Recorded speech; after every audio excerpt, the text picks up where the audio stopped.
Warning, if we beeped out all of the offensive stuff, this podcast would be Morse code. This week's episode of The Scathing Atheist is brought to you by Hijab Creators, the new fashion line for the conservative women of Islam. Hijab Creators, because Muslim neoconservatives want to dress like they're in the Matrix, plus a ninja mask. And now, The Scathing Atheist. Hi, I'm Shujin Tribble. I'm Dallin. Hi, I'm Heretic Woman. Hi, I'm Chris. Hi, I'm Bridget Fitch. Bonjour, je suis Joseph. Hi, I'm Joe. I'm Unknown Tech. And we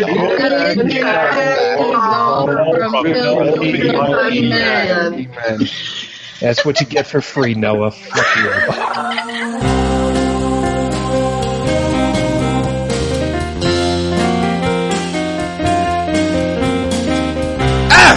It's Thursday. It's June 23rd. And Eric Hovind looks like Lance Bass's rejected stunt double. I'm No Illusions. I'm Eli Bosnick. I'm Heath Enright. And from New York, and Valdosta, Georgia, this is The Scathing Atheist.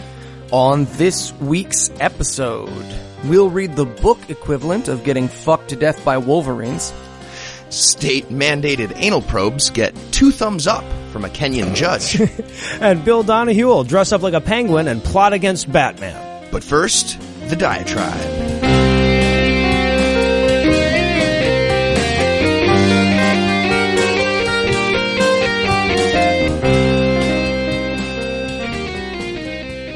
Sometimes people apologize to me for having been religious.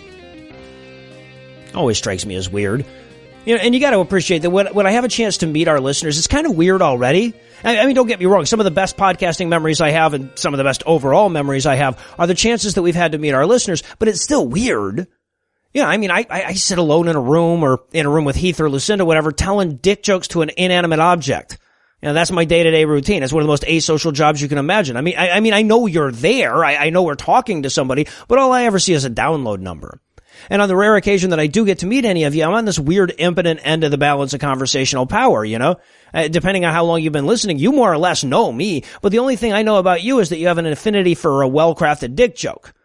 So my natural response is to try to reverse that a bit. It's the nature of this bizarre conversation we're engaged in. I always have the floor. So when I get a chance to meet you, neither of us want to talk about me. We talk about me every fucking week. We want to talk about you. What got you there? What demons did you have to fight through to get to this side of rationality?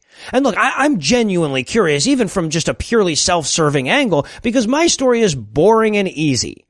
You know, my parents were so lackadaisical about their religion that my rejection of faith was essentially a painless process of thinking to myself, well, this doesn't make any fucking sense.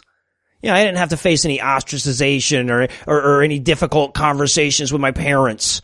I wasn't estranged from my spouse. There was no wedge driven between me and my kids. I lost no social standing or community. Hell, I wasn't even sacrificing that comforting fantasy about the omnipotent fiduciary with the omnipresent ear, since I'd never really talked myself into believing it in the first place. I just learned too much for any of it to make any sense anymore. And hell, I even had a head start on that, since my parents were ostensibly Mormons. And then there's you. You know, by a stroke of dispassionate fortune, I was airlifted over the labyrinth that you had to fight your way through. And I saw you down there. I could just barely make you out, but I saw you. And of course, from above, the dead ends betrayed themselves, and you looked like a fool wandering down a path that I could ultimately see would coil in on itself. You look like a fool walking into that unsprung trap around the corner that I could so easily see from above. So I watched you turning right when the exit was straight ahead and turning back when the path was about to straighten out. I watched you treading back over familiar passages, and I got so frustrated that I shouted down to you, but you could just barely hear me. I mean, even if you realized that you were the one I was shouting at, you couldn't make out my words. You couldn't understand me. And so I left you there. I got to the other side. I drew a map of what I could remember, and I meant to go back for you, but I never did. And now here we are years later, and you've made it through without my help or the fortuitous aerial view. I've been on the other side for years. I've had time to set up shop here, settle down, get a lay of the land, and here you are still nursing your minotaur wounds, and I see you across the field. I run up to you desperately trying to formulate my excuse for never venturing back into that labyrinth to find you, and before I can form the most feeble of pretexts, you apologize to me for being late. Imagine my surprise. And keep in mind that this happens to me a lot. at least once a week through email, but something like a dozen times just at Reason Rally. People would come up to me, introduce themselves, say a few kind words about the work we do, and then they would sheepishly admit that they only made their way out of church a few years ago. They're not ashamed of their scarlet letter, mind you. They're just ashamed it hasn't had time to fray. I mean, I guess I get it. When you come face to face with all the damage that religion does, there has to be a part of you that feels guilty for all the time you spent perpetuating it, but that doesn't change the fact that you were a victim. You may have laid a few new bricks while you were in there, but nobody should have put you in that labyrinth in the first place, and nobody should have built it, and the government shouldn't subsidize it, and nobody should have flown over the top of it in their youth and laughed at the people inside with a smug and unwarranted air of superiority. Look, I gave up nothing to be here, except maybe a less fun job that pays better. But when I meet a man in his 60s that was a devout Baptist until his late 50s, I know he's given up a lot of himself to get there. I know he had to come face to face with a lot of demons, a lot of lies he'd been told by the people that love him, and a lot of lies that he'd told to the people he loved. He had to simultaneously come to grips with both his culpability and his victimhood. He had to kick away pillars that had dammed back his doubts for decades and face that oncoming flood with no reward on the other side of it but knowledge. I've never done anything so daring in my life, and I don't know that I'd be able to muster the courage if I had to. That man is my hero, but he's more than that. He's also my muse. Because in addition to inspiring me with his courage, he also vindicates my purpose. See, I did go back up in that balloon. I'm floating over that labyrinth shouting down right now. And what better way to mold my message than to learn what it's like on the inside from a person who never gave up the quest to get out? They're talking about your Jesus. We interrupt this broadcast to bring you a special news bulletin. Joining me for headlines tonight are the peanut butter and jelly of atheism, Heath Enright and Eli Bosnick. Fellas, are you ready to be appealing to children but ultimately prove unhealthy? I think we're more like the jelly or syrup of atheism. Salads are healthy is what I'm saying. Tossing them isn't. The more you know. We all learned that the hard way, didn't we? In our lead story tonight, from the Noah's Arcing Ropes of Jism file, it looks like Creationist minister Eric Hovind might get a lot more than just saliva on his cheek if he runs into Eli at the opening of Ken Ham's Ark Encounter theme park on July 7th. Apparently, Mr. Hovind, who looks like Nazi Dax Shepard just ate a lemon, heard about an atheist protest of the event and decided to stage a counter-protest in response. Seems to me a counter protest is in order. How deep do you want this rabbit hole to go, Eric? How deep? So, here's a little background for anyone who hasn't been following the story of the Ark Encounter. Who is that? Who listens to our show that doesn't know? Fuck that guy. Fuck that guy. Read a newspaper, man. Come on. Right. You made it to our podcast, but you don't know about it. It's fine. Go. All right, so for that one guy who's an asshole, Answers in Genesis president and Amish Wolverine Ken Ham took some time away from log cabin joinery using his adamantium claws to try the same technique on building an enormous wooden replica of Noah's Ark in Williamstown, Kentucky, which is about 600 miles from the nearest ocean. Eight years if you're walking. Yeah. The functionless boat is, regardless, going to be the centerpiece of a so-called Creationist science museum. And if that wasn't reason enough to protest the stupid fucking thing, they're somehow getting public funding in the form of tax breaks, despite refusing to hire gay people to work at the facility. Or atheist people, or trans people, or Jewish people, Right, or Muslim yes. people, or Hindu people, or non-creationist Christians, or old earth creationist Christians, or unmarried cohabitators, or pornography users. Public funding. Set aside for a moment that any of that shit's legal for anyone, but public funding. Yeah, $18 million for those who are wondering. 2.5 weeks of fucking Woody Harrelson's wife. Keeping track. Want to do that math in your head. All right, so just to recap, Eric Hovind is organizing a group of people that are going to be picketing in favor of pseudoscience and employment discrimination. Mm-hmm, yeah. That's what he's doing. But, what do we want? More of this. When do we want it? Whenever. Exactly.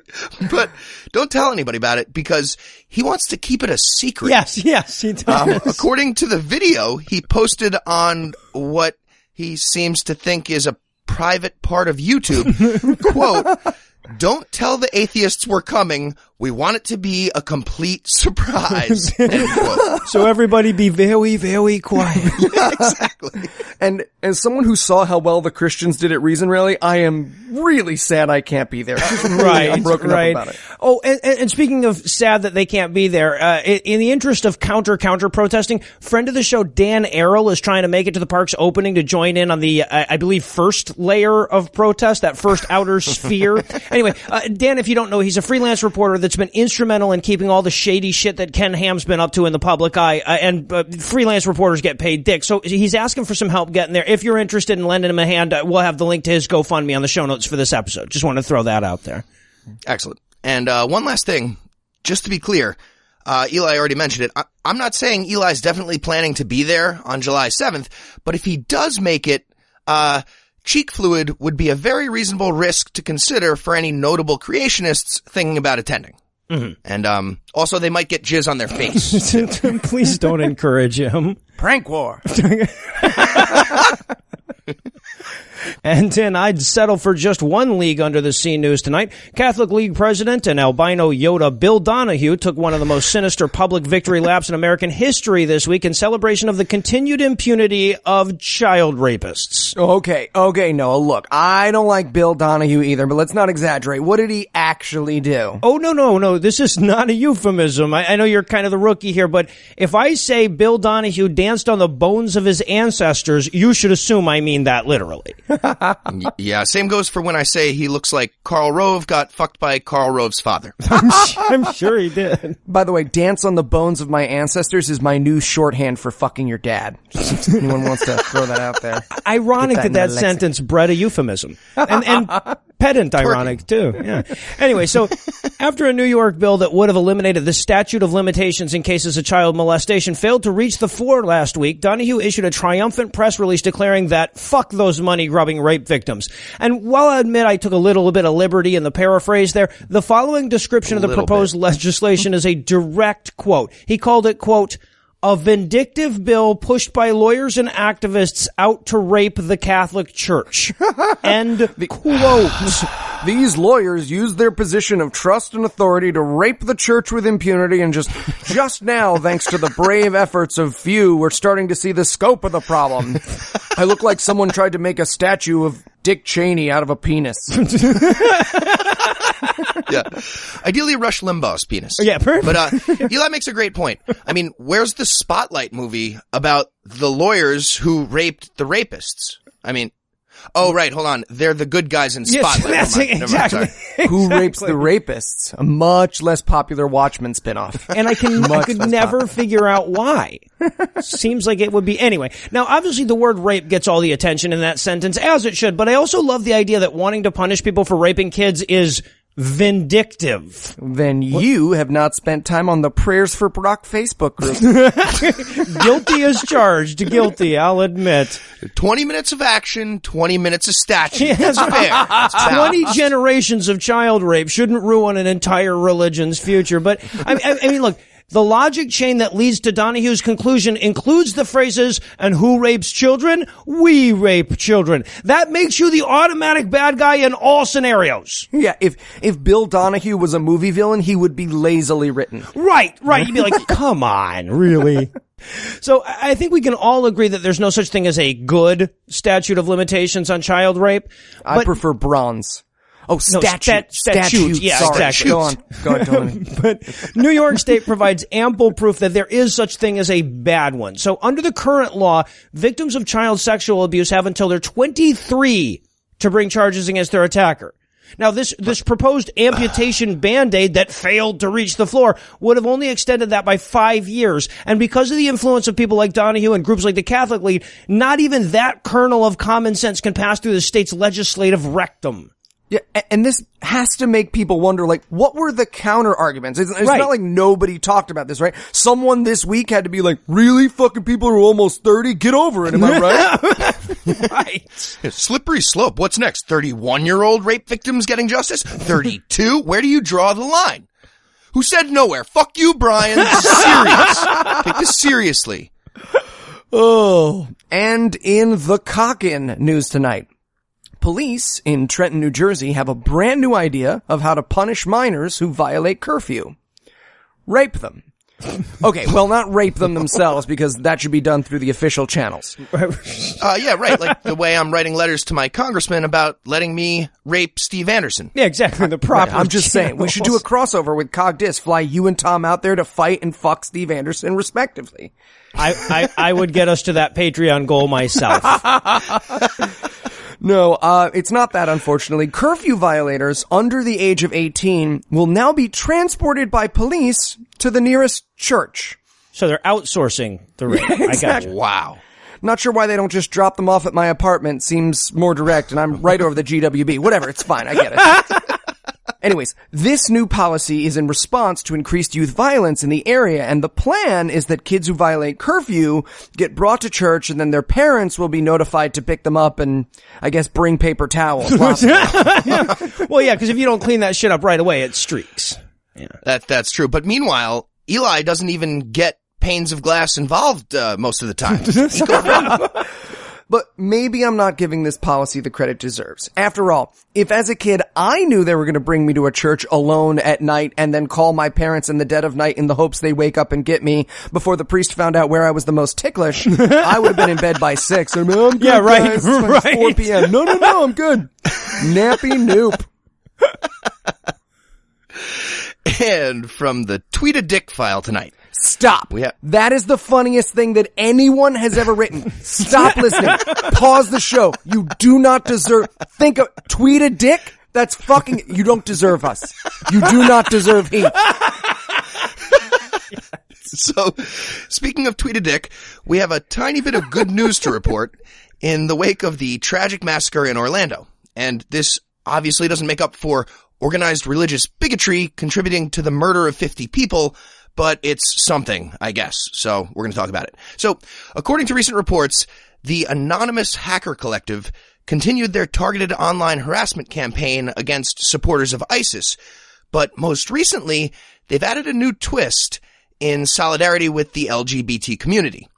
Instead of just fucking with crazy people in general, they've been taking over Twitter accounts and adding pro-gay images and slogans. So, tweet a dick now. Nice. Butt plug ISIS flag. You've been training for this your whole life. And you know this means there's some guy in a cave somewhere on the phone with tech support just like, I have tried resetting my password. It is death to infidels, all one word, and then the number 4. No capitals. The number 4. So, this is excellent stuff. Now a whole bunch of Muslim homophobes have Twitter accounts featuring rainbow flags and phrases like, I'm gay and I'm proud. Mm-hmm. And also, by the way, if the hackers took the suggestion of Maxim magazine, plenty of the hacked accounts should also feature ISIS soldiers dressed in pink robes posed like a George Costanza sexy couch photograph, which is fantastic. Not that there's anything wrong with that. No, I like Paint that me idea. like one of your 9-year-old girls. So again, yeah, loving the effort here. But I do feel like this kind of opens up that whole question of, who was the good guy in Captain America Civil War? About which Noah is wrong. It's fine. Not here. Because all I'm saying is the ability to secretly control the internet is, pretty much a superpower at this point. So I'd be a lot more comfortable if these hackers were somehow accountable if they do stop being good guys at some point. But for now anyway, great job. Love it. You sound like such an Iron Man apologist. Or now, I want to say too, if our government was able to doodle dicks on terrorist Twitter accounts, this wouldn't matter so much, right?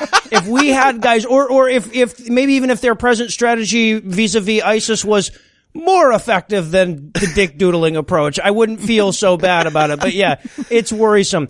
And in pro-pain in the ass news tonight, police in Brockville, Ontario responded to a live-action Facebook conversation last week after a disagreement over the shape of the earth ended in an attempt to blow shit up. So, according to investigators, the incident began when a 56-year-old man got into an argument with his son's girlfriend and ended when he threw a propane tank onto a campfire because that stupid bitch kept insisting that the earth was flat. Now that's what I call a flame war. Zing! They always go Godwin so quickly. That's ridiculous. Now, I want to be very clear. I don't endorse throwing explosive gases on open flames in an uncontrolled manner in response to flat earthers, but that's not to say I don't understand it. or controlled manner. I don't endorse lick raping Ray Comfort either, but I understand it. It's like 2-part Foster's, 1-part pig urine. That would have been, I guess. Is that vegan though? I mean, yeah, man. As long as the pig's alive and into it. Well, but what I'm saying here is that I've had that thought. You know, I've had that, like, I bet dying in a fiery explosion in a forest would be better than talking to this idiot more kind of a feeling before, as well as the, I wonder if he tastes like a bloomin' onion thought, you know, both of those. Which actually would make perfect sense, considering he looks like Michael Savage just came out of the fryer at an Outback Steakhouse. Michael Savage looks like Michael Savage just came out of the fryer at an Outback Steakhouse. but less well done. Yeah. Now, unfortunately, no record exists of the actual conversation, but we were able to input a highly detailed psychological profile of both parties into a conversational simulator and determine the most likely transcript, which Heath and Eli have agreed to reenact for you now. So, Heath, you'll be the 56-year-old Canadian dude. We'll call him Gordy. Whoa. Way too soon. Gordy, really? Was that the monkey they shot? And Eli, of course, you'll then be the 20-something Canadian flat earther chick. We'll call her Moon Java. I brought a costume. And I already dressed like Gordy. Oh, well, there you go. Okay, ready? I'm Gordy. Got it. Something, as sure as the earth is round. LOL, you think the earth is round? You believe everything Monsanto tells you? Hashtag sheeple. Hashtag Frankensheep. The earth is round. Here's a picture. ROFLMAO. No way. That could be faked. Hashtag Stanley Kubrick. Hashtag too much fluoride. What about satellites? What about eclipses? What about the fact that I can't see town from my porch? How about the fact that Neil deGrasse Tyson is a direct descendant of a Merovingian monarchs and known member of Skull and Bones? Hashtag jet fuel 1500 degrees. Hashtag steel 2750. Hashtag do the math. So just tell me, what do I have to throw into what to end this conversation? Hashtag minion memes. Now, at this point, apparently, Gordy elected to use the delete and ban user function, which unfortunately isn't a legal option in real-life conversations. According to police, he grew increasingly irate and began throwing shit on the campfire, culminating in the aforementioned propane tank, which is bad. Nobody's denying that. Nobody's saying he's the hero of this story. He's just the most sympathetic character. Yeah, we're not saying he's the hero we deserve. We're saying he's the hero we need. And in Radiohead Hunters news tonight. Okay, pop quiz. What do Turkish Islamists and Eli Bosnick have in common? Anti-Semitic. Ooh, good guess, but no. If your answer was a severe dislike for Radiohead listening parties, give yourself 10 points. We also would have accepted a shaky view on whether or not it's okay to have sex with a 9-year-old girl. See, now I had ability to make women feel like their clitoris is useless. Allegedly. They're what, though? Skeptics. We're skeptics. I need proof. Anyways, a listening party for Radiohead's new album, A Moon-Shaped Pool, was interrupted by a violent and angry mob furious that people would be listening to music and drinking alcohol during the holy month. Right. And to show how dissatisfied they were at people doing forbidden stuff during the holy month, they responded by doing a bunch of forbidden stuff during the holy month, including smashing the business's windows and attacking the customers inside. Yeah, it's kind of like a government shutdown. They only do essential Muslim services, you know?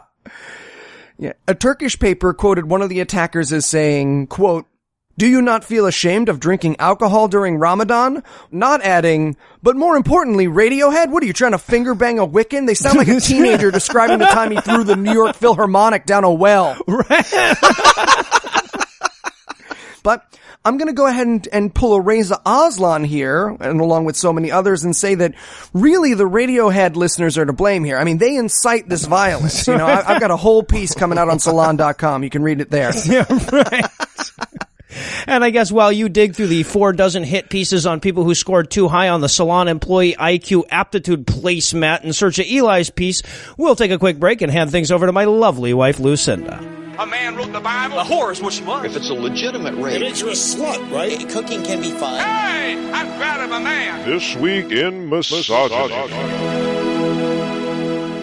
You know, sometimes misogyny isn't about action. It's about inaction. And one of the hardest things to understand is that not every act of misogyny is trying to take away a woman's right to vote or get an abortion. Sometimes misogyny is just about making it easier on the assholes who do. Which brings me to my first story tonight. This week, Samuel McHenry pled guilty to raping a car accident victim, and for his crimes, he'll be sentenced to 6 whole months in jail. At his discretion, of course. The reduced sentence is due to a plea bargain. And honestly, I can only wonder how a meeting that starts with a rape charge ends with, yeah, but he better do the full 6 months of jail within the year. We're serious about this shit. And plea bargain or no, perhaps the fact that a rape charge can get negotiated down to less time than I've agreed to spend reading the Quran is the problem. Now, sometimes misogyny is a bit more direct. Not necessarily aimed at women, but just aimed at a fucked up way of thinking. And if you're looking for a fucked up way of thinking, the Amish are a pretty good place to start. According to The Sun, Sevilla and Daniel Stoltzfus, an Amish couple, are currently facing charges for selling their 14-year-old daughter to a 51-year-old man who provided financial support for their failing farm. And as if that's not fucked up enough, when police intervened, the 3 adults were found to be living in a house with 11 girls, aged 6 months to 8. 2 of whom were the children of the 14-year-old. So as bad as this is, sex slavery may have been an upgrade for her. And look, we've got a whole lot of weird, insulated religious sects in this country, and it's probably not a coincidence that there are precisely 0 of them where you don't find despicable mistreatment of women. Says something about your fundamentals when these are your fundamentalists. But after depressing the fuck out of you with some morbid stories at the close of my last couple of segments, I was finally able to locate some good news to wrap with this week. And it comes in the form of a subversive feminism bot that's on the run from Irish police. And no, this isn't George Miller's next action flick, though I would totally watch that. It's the story of the abortion drone. So this one comes to us from Northern Ireland, home of some of Europe's most asinine and backwards abortion laws. Despite being approved by the World Health Organization and being largely considered the gold standard for medical abortions, Northern Ireland still prosecutes women for taking the combination of mifepristone and misoprostol. But because of a loophole in the maze of archaic abortion laws between Northern Ireland and the Republic of Ireland, the women could get prescriptions for the drug and then have a drone fly the pills to them from one part of the island to the other. Police were present when the drone landed, but since the medication was legally prescribed, they couldn't confiscate it. And since the 2 women who took it refused to say whether or not they were pregnant, citing medical privacy, they won't be prosecuted either. Now, I've got to admit, when I heard abortion robot, there was a sick little part of me hoping for an R2-D2 with a blender attachment and a handy vac. Just would have scared Christians way more. But I'm happy with any story about using the 21st century to conquer the 19th. So on that happy note, I'll hand things back over to Noah, Heath, and Eli. Thank you, Lucinda.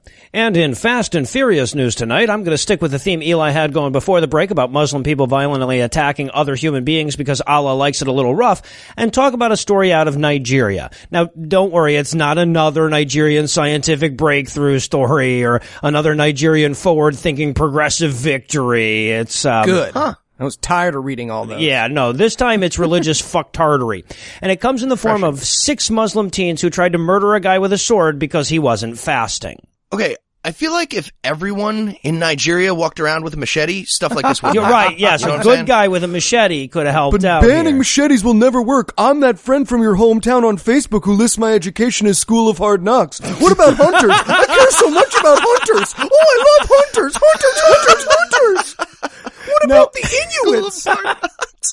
So, this is the story of a Nigerian carpenter by the name of Francis Emmanuel Francis, who apparently had the audacity to eat lunch during his lunch break, and apparently this enraged 6 passers-by who asked if he was a Muslim or a Christian. And in Nigeria, this is like Dan Aykroyd getting the "Are you a God?" question from Gozer the Gozerian, because when he failed to give the preferred answer, they beat the fuck out of him and hacked him up with a machete.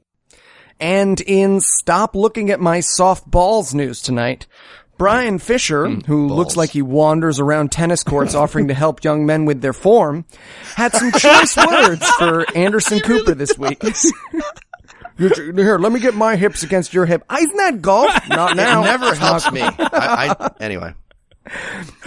Anyways, he had some choice words for Anderson Cooper this week, specifically that because he's gay, he's not allowed to interview bigots anymore.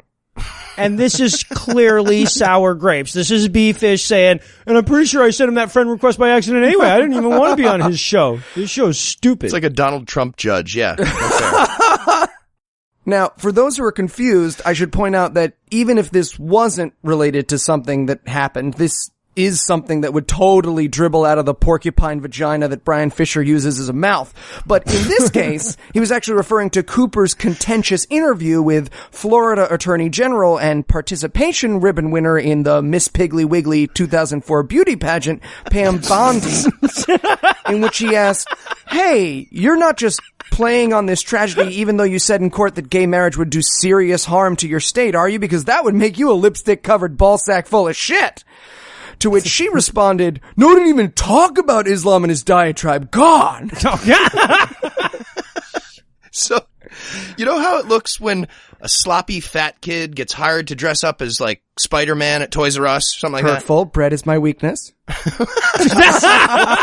Well, Brian Fischer looks like he got hired to wear the Anderson Cooper costume at a shitty toy store. Come take a picture with Anderson Cooper. Well, as a result of pointing out that if you've actively worked against gay marriage or, say, thought it was illegitimate to object to a gathering of atheists because LGBTQ events were on the agenda, you're not really an ally and never were, Fischer had decided that Anderson Cooper, it's okay, I just said it fast enough, they can't hear. Their eyes are based on movement. Anderson Cooper is no longer fit to report on stories, what with the gays in them, saying, quote, he has no business trying to do journalism on an issue as fraught with emotion as the homosexual agenda. He's disqualified from providing any kind of objective journalistic treatment of that topic, end quote, is what Brian Fischer said about Anderson Cooper. Also, do journalism, like doing a joint of pot? Like what? Really? And I gotta admit, I see his point. So I'd like to propose a list of things that Brian Fischer should no longer be allowed to report on. Guys, any ideas? Oh, this is good. People with voices that sound like a fat man learning to play the pan flute. Shouldn't be allowed to. That's a good one. People in glass houses. That's a really good one. What about John McCain and Colonel Sanders double teaming a surrogate mom? Not allowed to report. Yeah. How about skin so papery and white it tears with a wide smile? Or how about where Anderson Cooper's dick goes? Jerry Sandusky on South Park. A ghost that haunts a miniature golf course. Use None your of those. hips. God damn it. And finally tonight, from the Pooper Troopers file. According to last week's ruling by Kenyan judge Matthew Amukule of the Mombasa High Court, there was no foul play involved when police arrested two men and then proceeded to shove objects in their asses. Non-consensually, just for clarity. Because I've had that dream. It's not in the fun way. So, he's saying those cops were just checking if the perps were gay and seeing if they could find any AIDS in there. That's all they were doing. So wait, so the words, no, I was shoving this up his ass to make sure he wasn't gay were actually spoken. Yeah, almost for me in high school. But I mean, how do you, do you just see how many sodomy meters you can shove it in? I don't get it. So, here's what happened. The two men in question were arrested last year on suspicion of gaying, I guess, after the gay rumor task force that they must have at this police department, heard from Duma, who heard from Busar, who heard from Barack, that these two guys might be doing butt stuff together. So the cops hunted them down at a bar, took them to the station for booking, and then eventually subjected them to anal exams and HIV tests. Oh, wow. Against their will. Oh, actually, hold on. Let me back it up.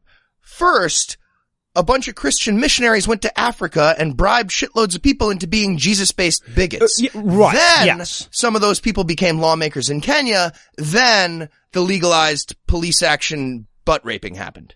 And, by the way, here's a real sentence that was uttered by this judge when he ruled against the attempted ass raping injunction order being sought by the ass rape victims. Quote, I find no violation of human dignity, right to privacy, and right to freedom of the petitioners. Did you look in your own asshole? Clearly not. And I mean, that would still be terrifying even if he strengthened his claim to an or statement there.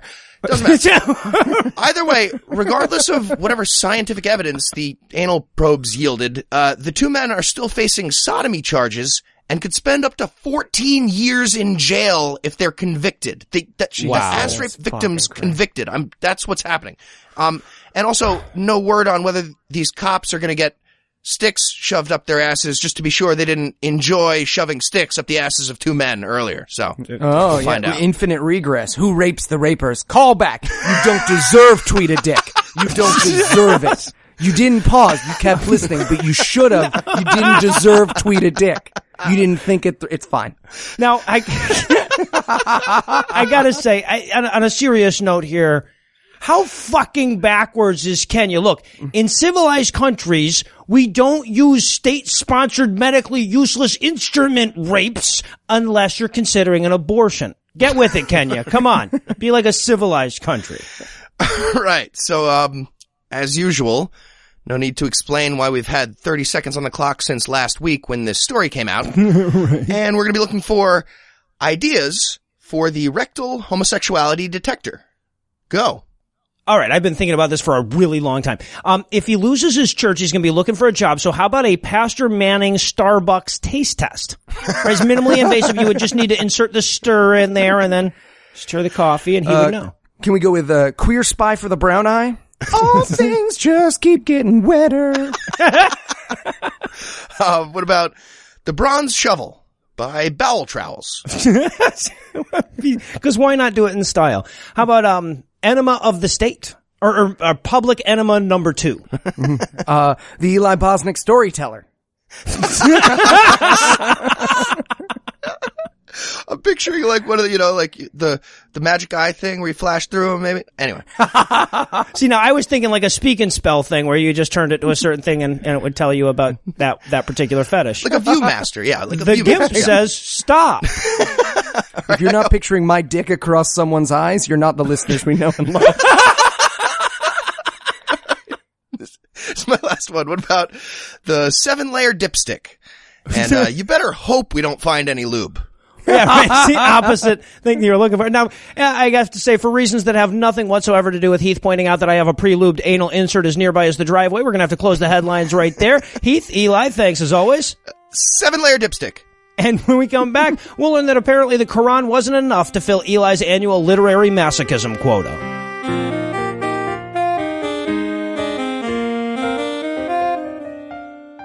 For those of you whose listening memory extends back 2 weeks, you'll recall us talking about a pending lawsuit against the makers of Eli's favorite historical occurrence, God's Not Dead. Self-appointed author Kelly Kullberg claimed that large swaths of the movie were lifted from her 2006 autobiographical work about God not being dead. And while most people would rather gargle shards than read this shit, that's why most people aren't Eli Bosnick. As you may recall, Eli jumped at an opportunity to invest the requisite single cent that her book sells for on Amazon. And now that he's read the book, he's promised to share all the juicy parts with us in a brand new segment called God-Awful Books, Literature, Novels, Publications. So I'll be damned if we're going to reinvent the formatting wheel here. So Heath, tell us, what will we be breaking down today? All right. We're talking about Finding God Beyond Harvard, The Quest for Veritas. And that's about as far as I read. That's as far as Eli, anyone should have. And Eli, how bad was this book? Well, if you liked Mein Kampf but thought this book isn't smug enough, you're in luck because there's Finding God Beyond Harvard, The Quest for Veritas. Yeah, awesome. So we pre-God winning this. Awesome. Now, Heath and I are already engaged in the two least pleasant activities a human can do. That's moving and reading the Quran. So there was no way where we were going to be able to make time for this book. But resident glutton for punishment, Eli Bosnick, has read it and is prepared to walk us through it. Are you not? I sure am. And I want to point out, before I get to any of the words in this book, I should point out that this is a book like a freshman double-spaced, extra-period, small margins essay as a doctoral thesis. This book is filled with unnecessary boxes, new paragraphs. It's even got a fucking map to get the measly 218 pages of text it manages. 218 pages that start, I shit you not, on page 9. They count like the fucking ads of other books at the beginning and the dedication page. It's like 2 pages for them. And by the way, if you're thinking to yourself, hey, even with those unnecessary appendices, Diatribes Volume 1 didn't get to 218 pages, fuck you. It's not the size that matters. It's all about finding a tiny wife to hold it and make it look big. That's why I like girls with Zika virus. Yeah, but how's her head?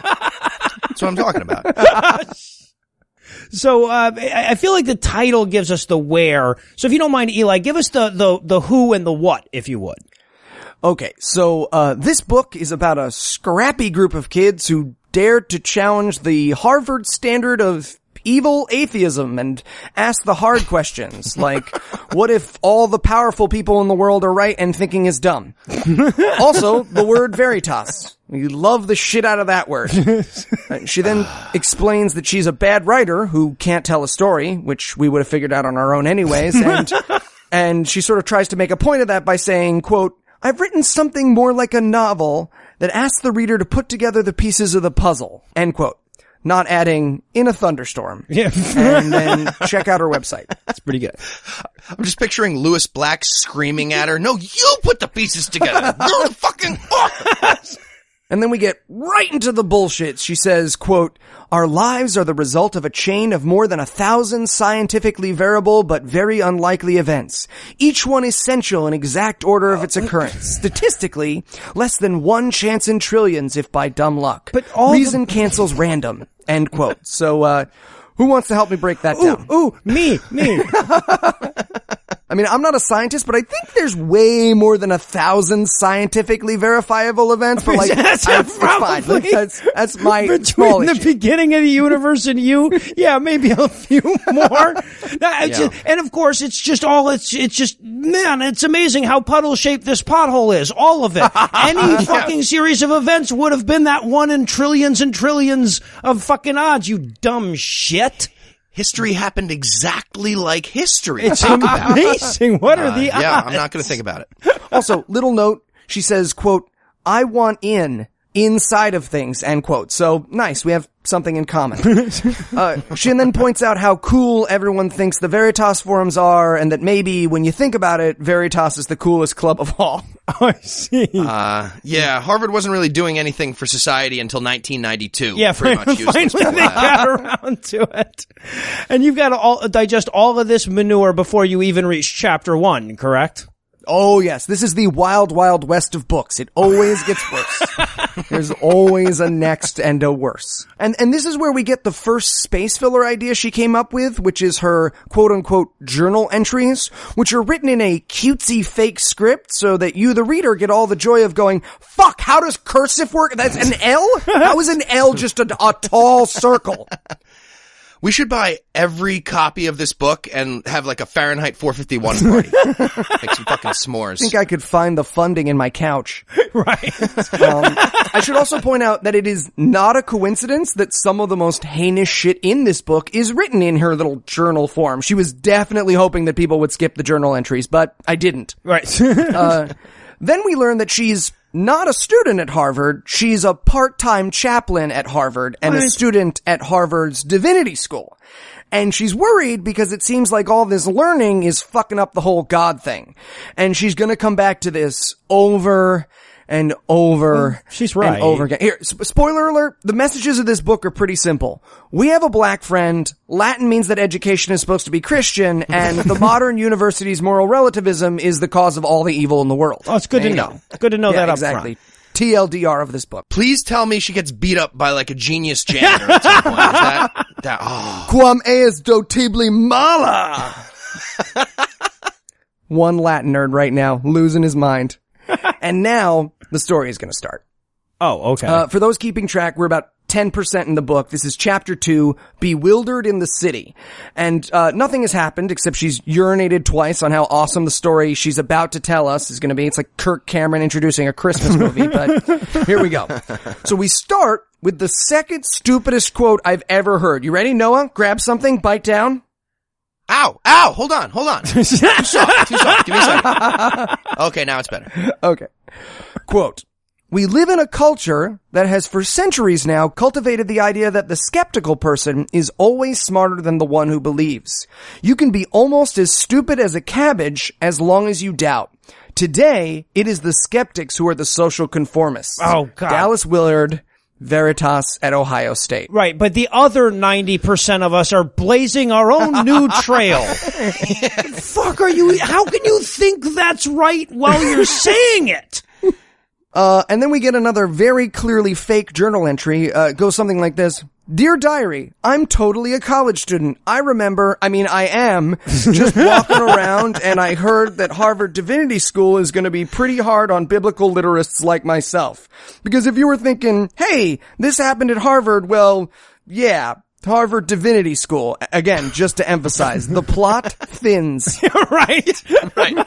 Harvard Divinity School. That's like a Rolex sundial. What the fuck are we even talking about? Anyway, she goes to orientation, and even in her own story, she's a bitch. Like, she's sitting there, and everyone's making jokes about Jesus and, like, getting to know each other, and she's there thinking, they're just like the snake. What kind of preachers are they going to turn out here? And this is the first time I wrote fuck you in the margins of my book.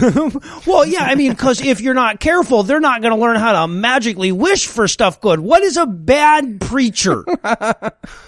Yeah. Then she tells this crazy story about a Jew offering her ecstasy, and she says no because she's boring and terrible. So instead, like, the conversation turns to theology, and he points out that everyone thinks their faith is reasonable, and she literally writes, I'll have to think about that. But don't worry, she doesn't. It's not even a little. Of course not. Never thinks about that. I guess they cut that scene in the movie about the drug-dealing Jew professor. That's weird. Saved it Which for is War sad Room. because I crushed my audition. Marlon Brando. And then she monologues for a few pages about how hard it was to be at Harvard, how everyone was gay, and they let the pagans have church too, and how her friend who had made a perfectly reasonable comment about how God hates fags nearly got, quote, burned at the stake, end quote. And no, she doesn't get the irony of using that phrase. Right. Wow. And on top of that, I cannot emphasize enough the scorn with which she speaks about tolerance and diversity. She puts them in fucking quotes every time she uses them, and it's so clearly a fucking fantasy, because every page just drips with her being a miserable bitch while everyone else went to college. And then she basically has a bit where she says, like, everyone said church was just old white men, but if that's the case, how come many people all over the world are Christian?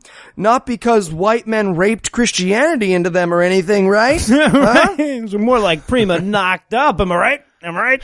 He knows. That's why they call it missionary. Better from a, rapey jujitsu perspective. Angles. Yeah.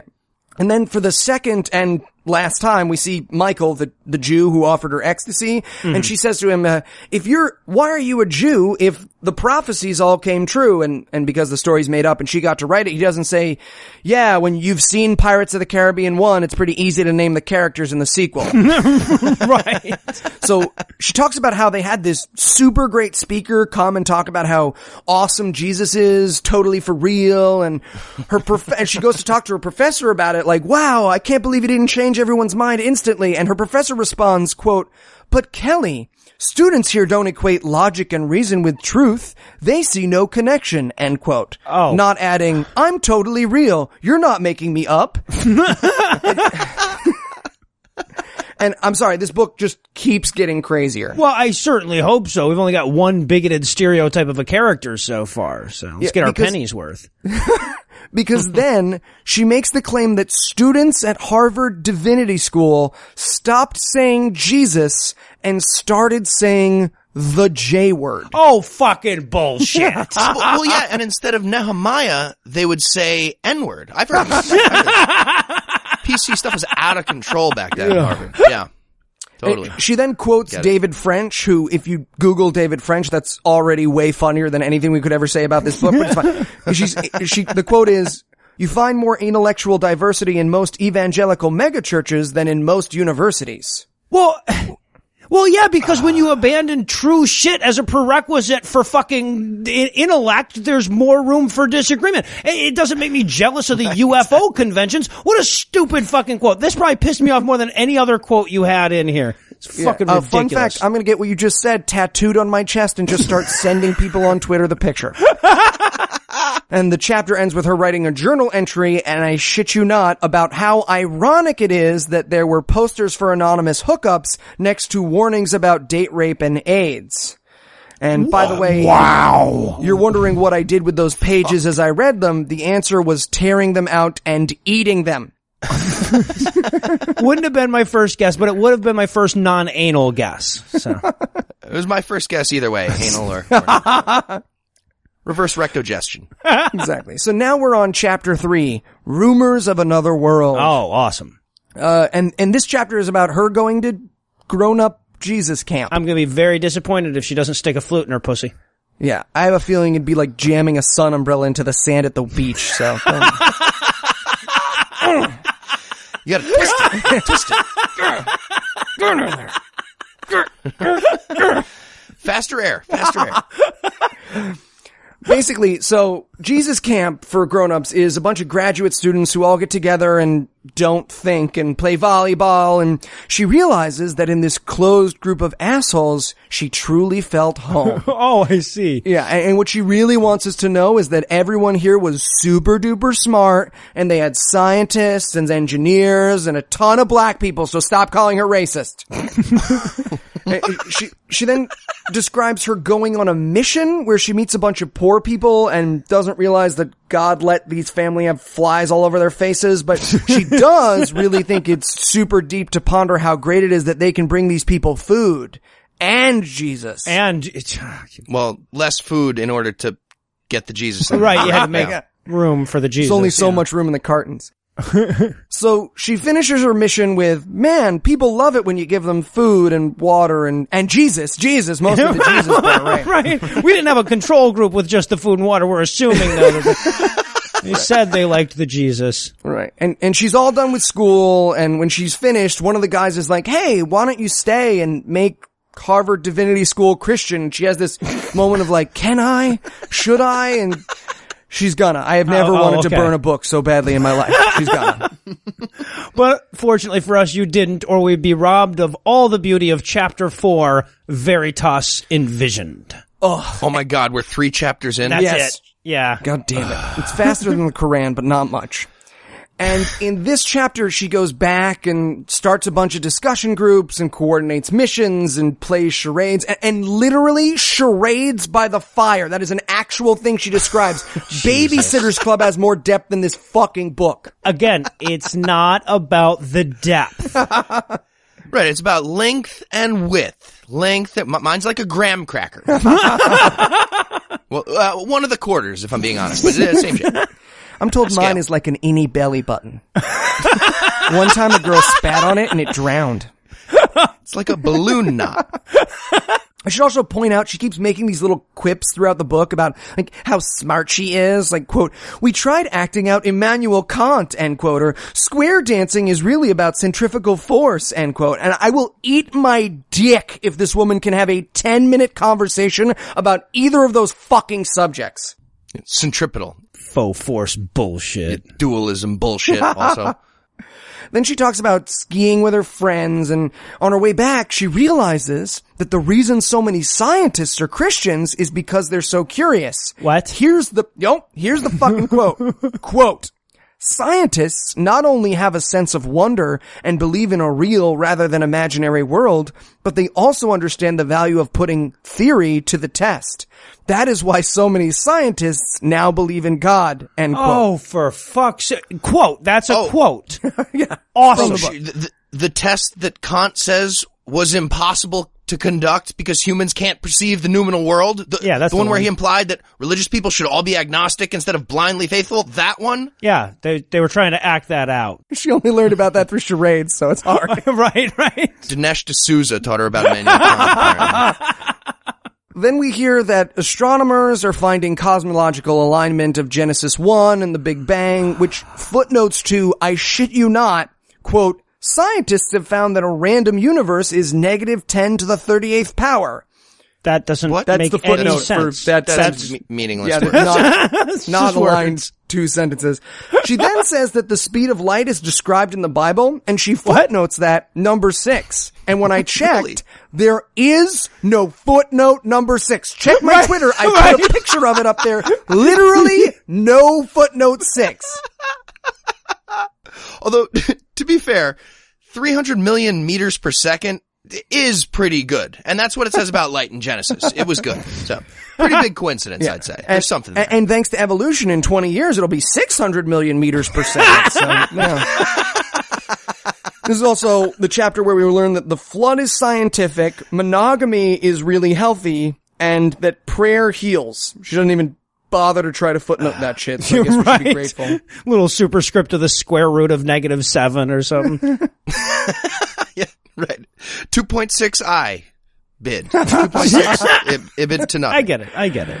And then she goes on to say that Jesus makes better parents, linguists, and economists. What? Here's the quote. Quote, economists see how faith in the creative and intrinsic value of humans, made in God's image, energizes an economy, a nation, a world. End That quote. makes no fucking sense. No, it's Abel and Keynesian economics. It's totally making fun of that. No, this is the nerdiest string of things we're talking about the square root of -1i. We're talking about Kant. Anyway, moving on.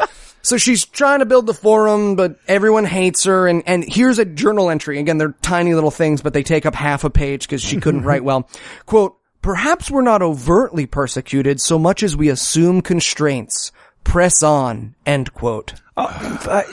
Maybe it's less that the lizard people took over the world and more that the world surrendered to the lizard people. No, just no lizard people. Right. And then we go full fantasy world. So she wants to use the Harvard shield for her forum. And the dean says no. And she's like, how come you let the gays use the shield? Because according to her, there was like an LGBT group that had a shield with rainbow colors on it on one of their posters. And so the dean says, you're just like Jesus. And she gets to use the shield. I'm surprised she didn't walk away from this conversation on a flying horse. And then it's time for the first forum, and guys, it's super duper busy. Oh, shit. Great. I just can't wait to see how it's going to all work out. Actually, I can, and I'm going to, because unfortunately there's way too much stupid in this book for us to squeeze it into a single episode, so we're going to have to leave you hanging there and finish Eli's book report next week. But first, let me give the next week's exciting conclusion the hard sell. Will the people at Harvard abandon a dispassionate examination of the world in favor of superstition? Will Kelly get the Jesus fucked out of her? Will Kevin Sorbo get hit by a car at the end? Find out the answers to these questions and more on next week's installment of God-awful books, literature, novels, publications.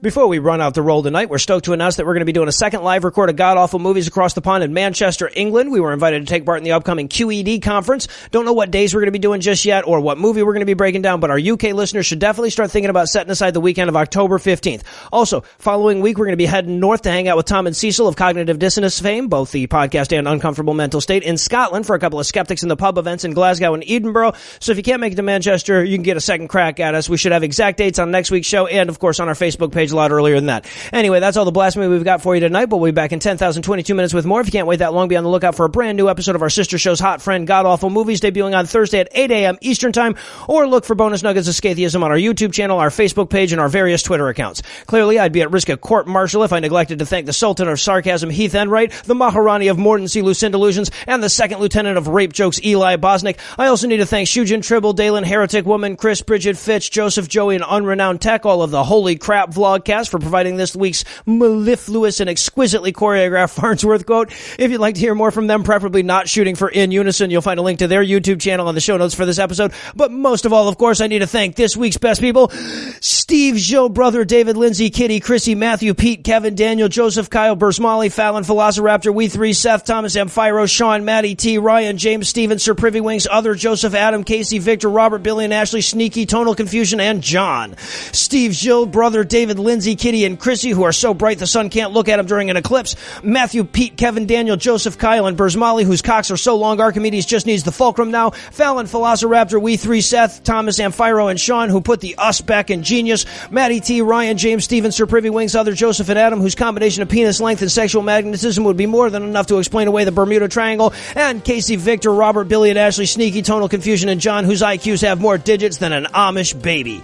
Together, these 35 thoroughbreds thirsted for thoroughly therapeutic Thursdays on Therefore They Gave Us Money. Not everybody has the generosity, pleasant aroma, and ninja-negating nunchuck skills it takes to give us money, but if your kung fu and body odor are up to the challenge, you can make a per-episode donation at patreon.com/scathingatheist, whereby you'll earn early access to an extended edition of every episode, or you can make a one-time donation by clicking on the donate button on the right side of the homepage at scathingatheist.com, whereby you'll earn the satisfaction of knowing that you made a one-time donation. If you have questions, comments, or death threats, you'll find all the contact info on the contact page at scathingatheist.com. All the music used in this episode was written and performed by yours truly, and yes, I did have my permission. That was a hell of a record, lady.